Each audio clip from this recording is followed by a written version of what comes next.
Let me ask you something. Is there a graveyard in your phone? I know it sounds strange, but think about it. A graveyard of good intentions. That half-finished meditation app you downloaded in January. The habit tracker you used for exactly 4 days. The screenshots of motivational quotes buried deep in your camera roll. Each one a tiny tombstone for a better version of yourself you were so sure you were going to become. If that hits a little too close to home, then I want you to listen, really listen for the next few minutes, because I used to be the king of that graveyard. My digital ghost town was sprawling. I had apps for waking up early, for drinking water, for journaling, for learning a language I still can't order a coffee in. Every Sunday night, I'd get this surge of electric motivation. I'd map out the perfect week. This would be the week I finally got it together. And for a day, maybe two, I was a superhero. I was that guy in the movie montage, meditating at sunrise, blending a green smoothie, crushing my to-do list. I felt invincible. And then, Wednesday would happen. Wednesday was always the day the cracks started to show. A bad night's sleep, a stressful meeting at work, a simple, unexpected change of plans. Suddenly, that iron willpower I had on Monday felt like wet paper. The meditation was skipped, the smoothie was replaced by 3 cups of frantic coffee, and by Friday, I was back on autopilot, cruising through the weekend, feeling a familiar, hollow sense of disappointment in myself. I wasn't just back where I started, I felt worse, because now I had the fresh taste of failure in my mouth. The worst part? I thought the problem was me. I thought I just didn't have enough discipline, that I was lazy. I was convinced that to change my life, I needed to launch an all-out war against my old self, a revolution. But I was wrong, completely, devastatingly wrong. The problem wasn't my willpower. The problem was that I was fighting the wrong battle. I was trying to win a war with brute force against 3 invisible enemies without even knowing their names. And today, I'm going to introduce them to you. Because once you see them, you can't unsee them. And once you know their strategy, you can finally start to win. The first enemy is a silent assassin. It's a perfectionist, a tyrant, and it lives in your head. Let's call it the overlord of all or nothing. This is the voice that tells you that to get in shape, you need a brand new gym membership, new workout clothes, and a 2-hour daily routine. It's the voice that says to start eating healthy, you have to throw out everything in your kitchen and buy $100 worth of organic kale. It demands a massive, dramatic overhaul. But our brains don't work that way. Our brains are ancient, cautious creatures of habit. When they see a massive change, they don't see inspiration. They see a threat. So when you have one bad day, eat one piece of cake, or miss one workout, the overlord screams, "See, you failed. The whole week is ruined. Just give up and we'll try again next Monday." Sound familiar? Just quickly type guilty in the comments if that voice sounds a little too familiar. It's a trap, and we fall for it every single time. The second enemy is even sneakier.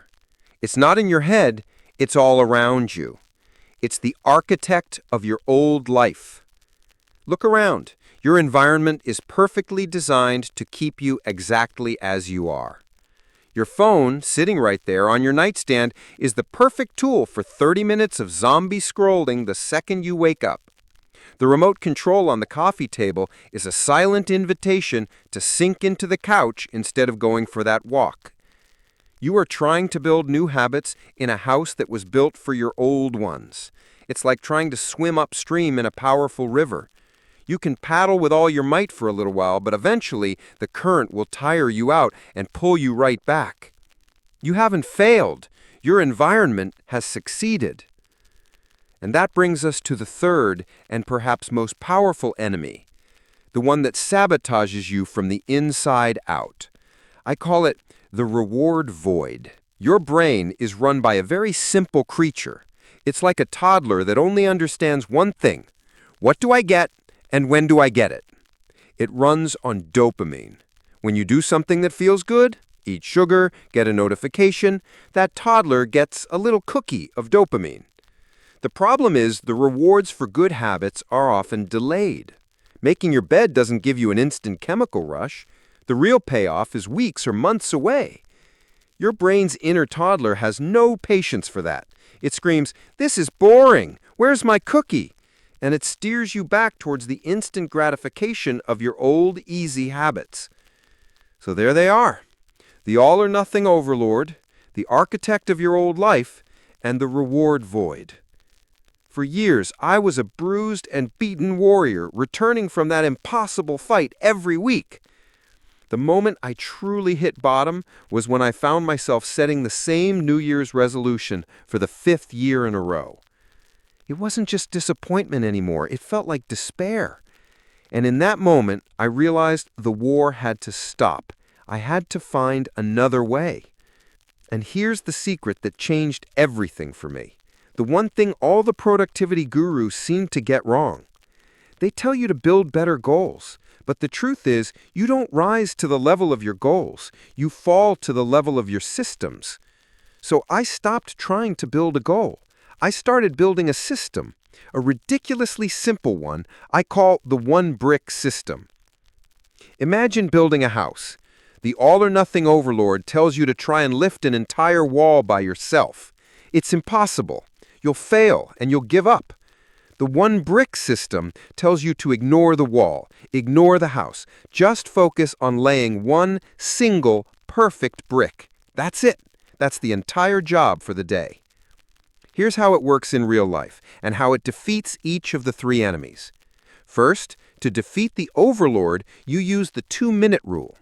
You take whatever new habit you want to build and you shrink it down until it takes less than 2 minutes to complete. You don't read a book. You read 1 page. You don't meditate for 30 minutes. You sit in silence and take 1 deep breath. It sounds ridiculous, but what it does is magical. It lowers the barrier to entry so low that you can't say no. You are guaranteeing a win. The goal isn't to do the thing. The goal is to become the kind of person who does the thing, to show up. The first step to building a new identity is simply casting a vote for it every single day. Next, to defeat the architect of your old life, you become a new architect. You don't fight your environment. You redesign it to make your one brick the easiest thing to lay. Want to read 1 page when you wake up? Last night, you take the phone out of your bedroom and put the book on your nightstand instead. Want to drink more water? Last night, you fill up a bottle and put it right next to your keys. You are gently, cleverly rigging the game in your favor. It takes 5 minutes of prep to save yourself hours of fighting temptation. You're not just using willpower, you're using foresight. And finally, how do we defeat the reward void? We create a new instant reward, and it's the most satisfying one of all, the feeling of a promise kept. Get a calendar, a real one, a physical one, and every day you lay your 1 brick, every day you read your 1 page or take your 1 breath, you draw a big fat X over that day. Your goal isn't to read a whole library. Your goal is simple. Don't break the chain.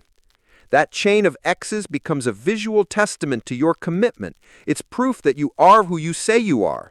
And seeing it, extending it, protecting it, that gives your brain an immediate, powerful hit of dopamine. You've just successfully hacked your own reward system. It's not about the one day you feel motivated enough to go to the gym for 2 hours. It's about the 100 days in a row that you put on your running shoes and stood outside for 2 minutes even in the rain. It's not about the sudden dramatic transformation. It's about the quiet, invisible power of showing up. It's about laying 1 brick every single day. Because those bricks, over time, build a foundation, and then they build a wall.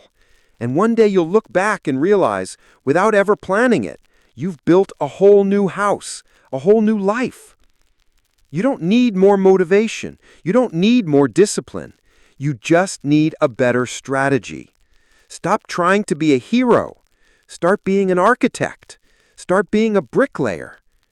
So here's my question to you. Forget about next week or tomorrow. What is the one brick you will lay today? Drop it in the comments below. Let's build something together. And if you're ready to stop fighting and start building, make sure you subscribe, because the next thing we need to talk about is where to find the energy to lay that first brick, even when you're feeling completely and utterly drained. You've got this. Let's get started.